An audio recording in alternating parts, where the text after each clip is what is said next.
Buckle up, friends, for a tale that's hard to swallow.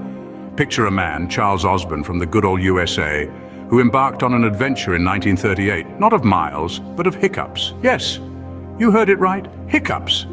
This hiccuping marathon spanned a staggering 68 years, from the time when swing music had everyone tapping their feet, right through to the dawn of the digital age in 2006. Imagine, while the world was changing around him, Osborne's hiccuping rhythm remained a constant.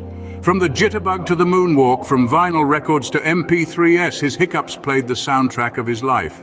There's no record yet that's come close. Charles Osborne, the uncontested hiccup king. A testament to human endurance, making us question, what's our hiccup marathon going to be?